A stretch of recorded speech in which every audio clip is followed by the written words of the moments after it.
Parkinson's IQ and You, a free event, is coming to downtown Nashville this weekend. Welcome to Mornings on Main Street. I'm your host, Stephanie Miller. Who you can connect with and what you will learn at Parkinson's IQ and You, will have that for you this morning. But first, let's get a check of our headlines. Students, faculty, parents, and the public are being reminded that there is a Safe Tennessee app available in the App Store and Google Play.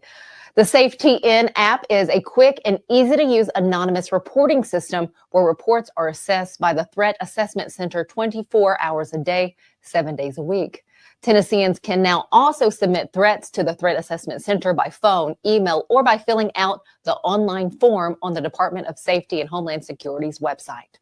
The Clarksville-Montgomery County school system is celebrating after learning the district achieved an impressive system-wide composite student growth score of 5. The highest score possible. Congratulations. This marks the first time in nearly a decade that CMCSS has achieved the highest score 2 years in a row. You can take a look at the 17 schools that earned the highest possible composite score of 5 by going to mainstreetmediatn.com. You'll find not only this story, but many others from our Middle Tennessee communities. Stick with us. We'll be right back.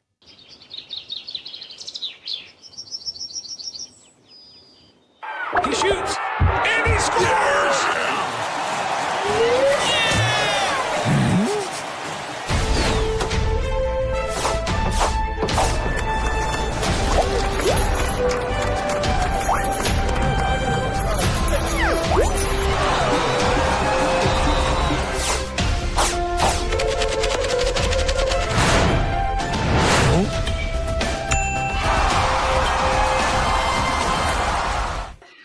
Welcome back. Parkinson's disease is said to be the fastest growing neurodegenerative disease. Well, there is a national series hosted by the Michael J. Fox Foundation coming here to us in Music City. So if you're in this area and you either have a diagnosis in your family, or if you're a caregiver, or you want more information, Saturday is the day to get it. To tell us more, we have Allie Signorelli with us. She is the MJFF Patient Council member and the Parkinson's IQ and You moderator. First off, Allie, thanks for your time and for sharing this information with us. Of course, it's a pleasure to be here. Thanks for having me.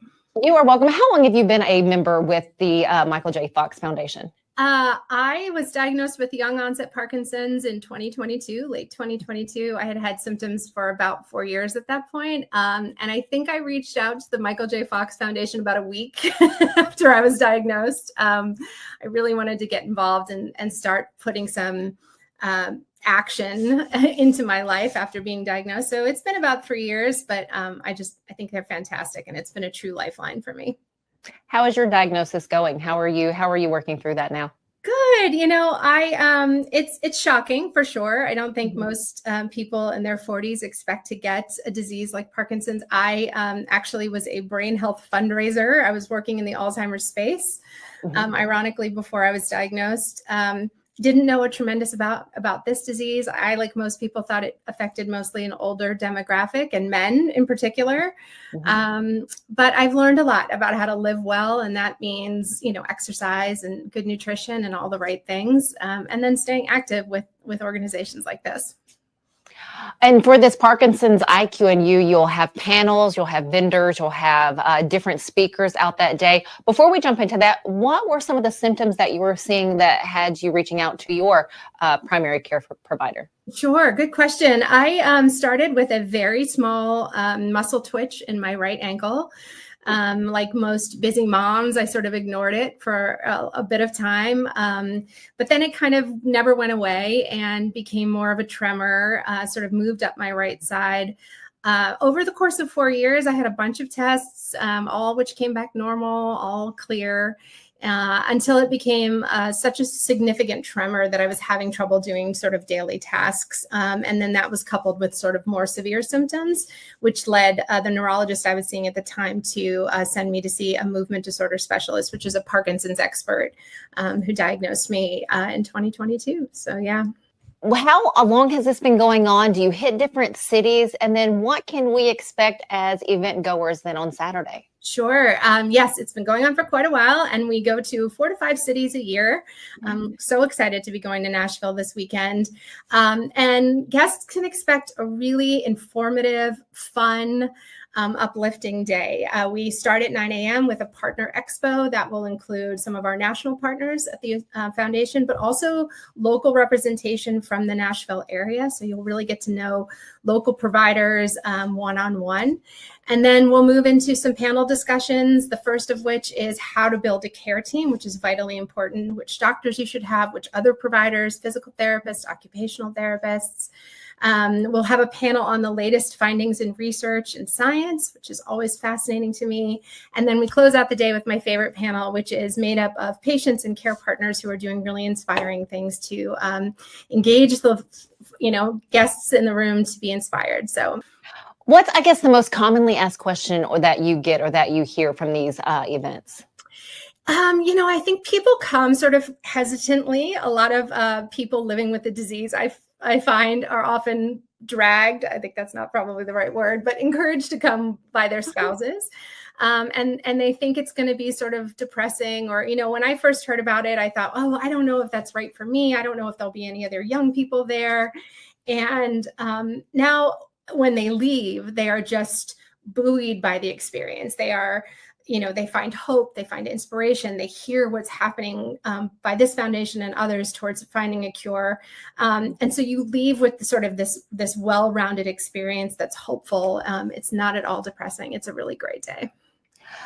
It seems like Parkinson's disease became a well-known disease after Michael J. Fox received his diagnosis. Why were we not talking or bringing this up before then?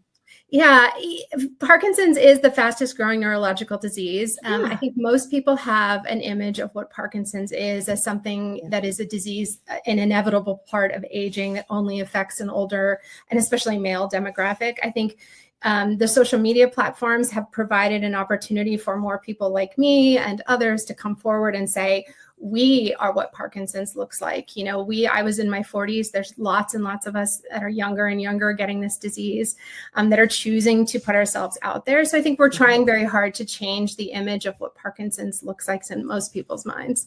After this series is over, what do you suggest for someone who may be like, okay, is this something that, is Parkinson's something that's a part of me, or is this what I'm feeling right now? How do you bring that up with your physician? Yeah, I really was shocked to learn, especially for women, that most women, and I think it's something upwards of 73% of women, never talk to their doctor about their brain health.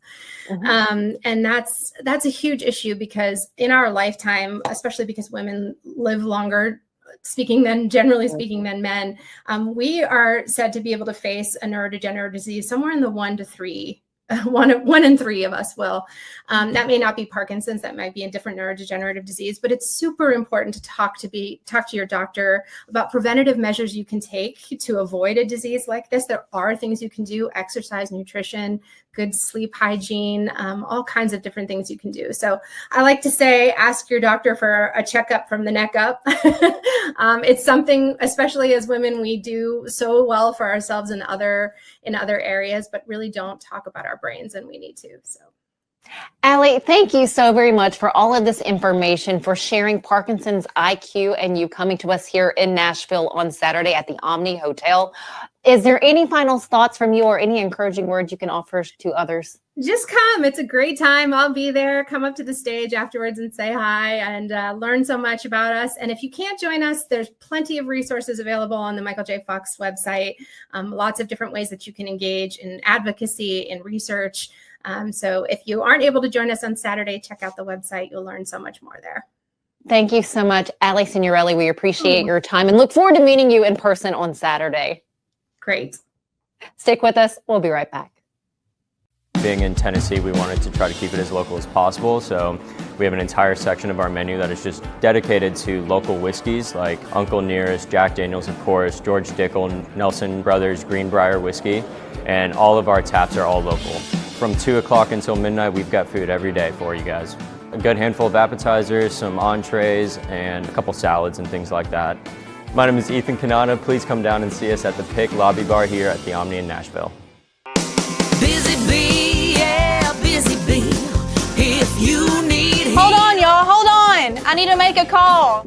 Hey, this is Brianna with Busy Bee. I'm giving you a call to let you know your technician is on his way. 833. Be oh, busy bee. Guys, not yet. Not yet. Busy bee, oh, Now busy ready, bee. guys. Call 775-7833. Welcome back. The free educational expo, Parkinson's IQ and You, is happening this Saturday at the Omni Hotel in downtown Nashville. The event is free. Once again, it is free. You can register up until the time of the event. It is going on from 9 in the morning until 2 in the afternoon. Thanks so much for joining us. Have a great rest of your day. We'll see you back here later on.